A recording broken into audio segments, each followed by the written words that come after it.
एक गहरी और रहस्यमयी रात थी। आसमान में चंद्रमा मंद प्रकाश फैला रहा था और घने जंगलों के बीच स्थित एक प्राचीन मंदिर अपने गर्भ में हजारों वर्षों का रहस्य समेटे खड़ा था।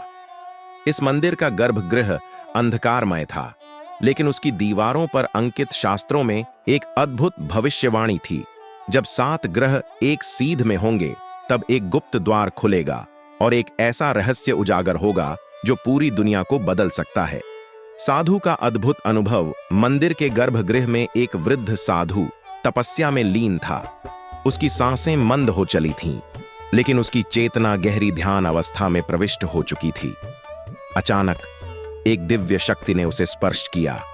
उसकी बंद आंखों के सामने एक दृश्य प्रकट हुआ। मंदिर का गुप्त द्वार धीरे धीरे खुल रहा था और एक दिव्य प्रकाश भीतर से फूट रहा था। राजा विक्रमादित्य का निर्णय। यह भविष्यवाणी जैसे ही नगर में फैली, पूरे राज्य में हलचल मच गई। राजा विक्रमादित्य ने अपने ज्योतिषियों और विद्वानों को बुलाया और इस घटना की सटीक गणना करने का आदेश दिया। विद्वानों ने बताया कि यह संयोग मात्र 7 दिनों में घटित होने वाला है। राजा ने आदेश दिया कि इस रहस्य की रक्षा के लिए विशेष सुरक्षा व्यवस्था की जाए, ताकि कोई कपटी व्यक्ति इसका गलत उपयोग न कर सके।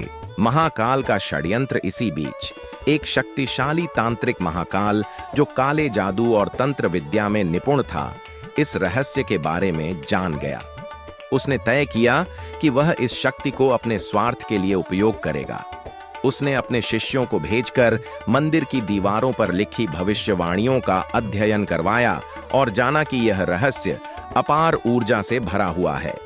गुप्त द्वार का खुलना। आखिरकार वह पवित्र रात्रि आ पहुंची। पूरे नगर के लोग मंदिर के सामने एकत्र हो गए।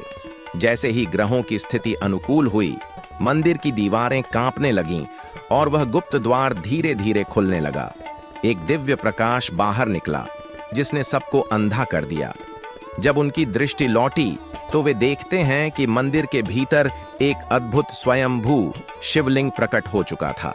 उसके चारों ओर एक दिव्य ऊर्जा का प्रवाह हो रहा था और वहां उपस्थित सभी को गहरी शांति और अपूर्व आध्यात्मिकता का अनुभव हुआ। महाकाल का विनाश। लेकिन तभी महाकाल अपने मंत्रों और तंत्र शक्तियों के साथ मंदिर में प्रवेश करता है। वह शिवलिंग की दिव्य शक्ति को अपने नियंत्रण में लेना चाहता था। जैसे ही उसने अपने हाथ बढ़ाए, एक आकाशीय आवाज गूंजी, जो इस पवित्र शिवलिंग को छल कपट से छुएगा वह भस्म हो जाएगा।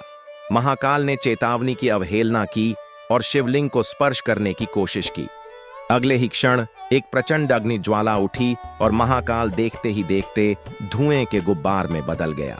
उसके शिष्य भयभीत होकर भाग खड़े हुए। राजा विक्रमादित्य की घोषणा। राजा विक्रमादित्य इस अद्भुत दृश्य से अचंभित थे।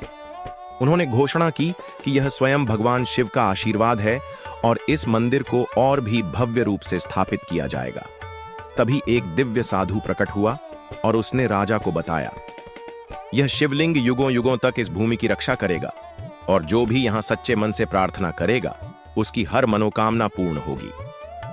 एक नई शुरुआत। इस घटना के बाद वह मंदिर पूरे राज्य का सबसे पवित्र स्थान बन गया। राजा ने वहां एक विशाल यज्ञ करवाया और उस स्थान को दिव्य ज्योतिर्लिंग का नाम दिया। यह रहस्य हमेशा के लिए मंदिर के पुजारियों के वंशजों को सौंप दिया गया, ताकि यह शक्ति सदा धर्म और भक्ति के मार्ग पर ही चले। कालांतर में इस मंदिर की महिमा पूरे विश्व में फैल गई और यह स्थान अनगिनत श्रद्धालुओं के लिए आध्यात्मिक ऊर्जा का केंद्र बन। दोस्तों, कहानी आपको कैसी लगी? अगर अच्छी लगी तो प्लीज ज्ञान गंगा सागर चैनल को लाइक एंड सब्सक्राइब करें। तब तक आपको धन्यवाद मिलते कि नई कहानी में